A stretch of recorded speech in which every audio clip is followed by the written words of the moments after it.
Hello students, I am Aman Singh और इस video में हम लोग बात करेंगे फिज़िक्स के बारे में। क्लास 11th और 12th की फ़िज़िक्स, ठीक है। तो जैसे आप लोग देख रहे हैं स्क्रीन पे, तो ये गैलेक्सी की फ़ोटो है, ठीक है। तो गैलेक्सी की फ़ोटो तो कहाँ की पता नहीं, गैलेक्सी तो बहुत बड़ी है ना। तो जैसे हम लोग 11th और 12th की फ़िज़िक्स में मेनली 11th की फ़िज़िक्स जब उठाएंगे तो उसमें न्यूटोनियन फ़िज़िक्स मेनली है।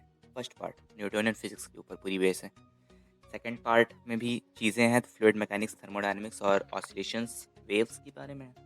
लेकिन जब क्लास 12th की सेकंड बुक मॉडर्न फिजिक्स उठाएंगे तब उसमें ये सब कंटेंट है।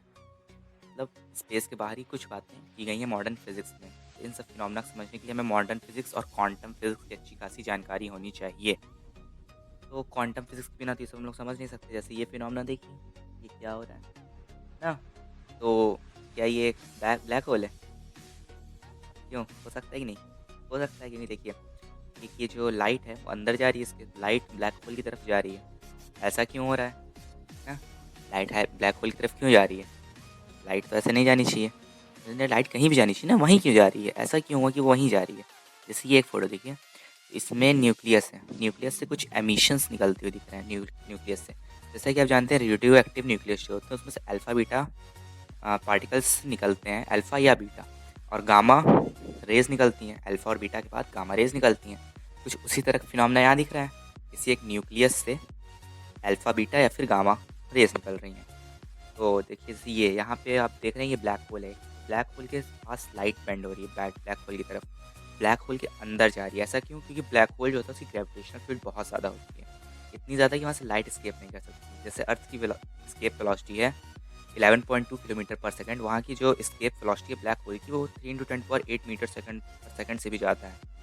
इसी वजह से जो लाइट होती है वो ब्लैक होल से एस्केप नहीं कर पाती। अब देखिए, ये थोड़ा सा मजाक की चीज़ कि I am not lazy, I am overflowing with potential energy is equal to m g है। जैसे कोई भी बॉडी होती है तो हमेशा अपनी सबसे लोअर पोटेंशियल एनर्जी स्टेट में रहना चाहती है। और जब आप खड़े हों तो अभी पोटेंशियल एनर्जी मैक्सिमम भी नहीं होती, मिनिमम भी नहीं होती। जब आप लेट जाते हैं तो आपकी पोटेंशियल एनर्जी मिनिमम हो जाती है। तो इसी वजह से जब आप लेटे हों तो पोटेंशियल एनर्जी आपकी मिनिमम, तो आप ज़्यादा स्टेबल रहते हैं। लेकिन हाँ, ऐसा करना नहीं चाहिए क्योंकि लेट के पढ़ना कोई अच्छी बात नहीं। आप बैठ के पढ़िए ना, तो उससे थोड़ा सा कंसंट्रेशन ऑफ माइंड ज़्यादा अच्छा रहता है, क्योंकि कंसंट्रेट करने के लिए आपको बैठ के पढ़ना ज़्यादा अच्छा होगा। ये बात साइंटिफिकली प्रूफ भी है ना। जो प्रूव है उसे तो हमें समझना ही चाहिए। तो जैसा कि आप सब जानते हैं, जो हम लोग जितना अर्थ को हमने एक रेफरेंस माना पोटेंशियल एनर्जी ज़ीरो, इसलिए यहाँ पे ऐसा है। वैसे होता भी ऐसा, पोटेंशियल एनर्जी मिनिमम होती है, ज़ीरो नहीं होती। जैसे अर्थ पे पोटेंशियल एनर्जी मिनिमम रेफरेंस माने ना, तो उसको ऐसा हमें कहना पड़ता है कि हाँ, वहाँ पोटेंशियल एनर्जी ज़ीरो है।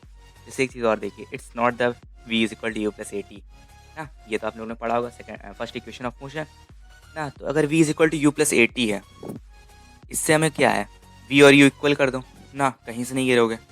लेकिन अगर जैसे force is equal to mass into acceleration, कहीं भी अगर एक्सलरेशन आता है तब आपके लिए वो खतरनाक है। जैसे अब आप कहीं से गिर रहे हैं, वहाँ अगर आपके ऊपर एक्सलरेशन ड्यू टू ग्रेविटी ना लगे तो आप कांस्टेंट स्पीड से गिरेंगे, गिरेंगे ही क्यों।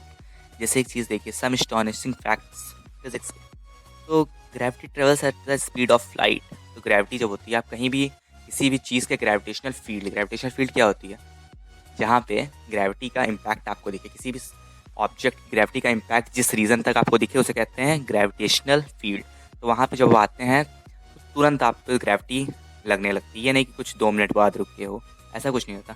Time stop at the speed of light and inside black hole. तो जब आप ब्लैक होल के अंदर हो या फिर आप स्पीड की लाइट ऑफ स्पीड से ट्रेवल करो, मतलब स्पीड ऑफ लाइट से ट्रेवल करो, तब आपकी जो टाइम होता है वो रुक जाता है। क्यों रुक जाता है? ये तो time dilation theory Einstein sir की है। और 96% of universe is made up of something we don't understand. तो ये तो बात सही है, क्योंकि हमने अभी तक यूनिवर्स देखा ही कितना है तो हम ये समझ सकें कि वो किससे बना है।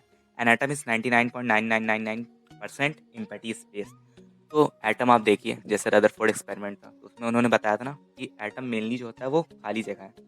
Since electron repel you can never really touch anything. आपको लगता होगा कि हम लोग सब कोई भी चीज़ टच कर लेते हैं, लेकिन ऐसा सही बात नहीं है ना। अगर आप माइक्रोस्कोपिक लेवल पे देखें तो आप कोई चीज़ एकदम अच्छे से टच नहीं कर सकते, वो कहीं ना कहीं गैप बना रहता है। Past, present and future is just an illusion, time is relative according to Einstein's theory. तो आइंस्टीन सर ने कहा था कि जब भी आप आप पास्ट, प्रेजेंट और फ्यूचर सिर्फ आपके लिए है, वो इल्यूजन है। टाइम एक रिलेटिव चीज़ है। आपके लिए कुछ और है टाइम, दूसरे के लिए कुछ और है, तीसरे के लिए कुछ और है। आप इसके इक्वेशन भी पढ़ेंगे क्लास 11th और 12th में। टाइम के ऊपर कि टाइम कैसे रिलेटिव है। Observation can affect reality according to quantum physics. जैसे कि आप ऑब्जर्वेशन करिए, आप इलेक्ट्रॉन को देख रहे हैं तो कुछ और बिहेव करेगा, और अगर आप इलेक्ट्रॉन को नहीं देख रहे हैं तो कुछ और बिहेव करेगा। अगर आपने उसे डिटेक्ट किया तो कुछ और तरह से बिहेव करता है, और नहीं किया तो कुछ और तरीके से बिहेव करता है। ये सब क्वांटम फिजिक्स के पार्ट हैं, जिनकी बहुत ज़्यादा स्टडी तो हमें नहीं करनी 11th-12th में, लेकिन हाँ ये सब चीज़ें हैं। जैसे आप किसी चीज़ को फ्रेम ऑफ रेफरेंस दूसरे से देखें और उसी को किसी और फ्रेम ऑफ रेफरेंस देखें तो उसकी वेलोसिटी चेंज होती है ना। जैसे कि अब मास भी चेंज होता है, आप कहीं और से किसी और मास को देखें और कहीं और से। तो ये आइंस्टीन ने थ्योरी दी जिससे मास जैसे रिलेटेड होता है। मास इज इक्वल टू, मतलब rest mass is equal to m0 upon √1 minus v² upon c² ना। तो m0 यहाँ क्या है, रेस्ट मास है, m is equal to m0 upon √1 minus v² upon c²। तो अब जब मास कोई स्पीड से मूव करता है तो उसका मास बढ़ने लगता है। जब आप मूव करते हैं तो आपका मास ज़्यादा होता है।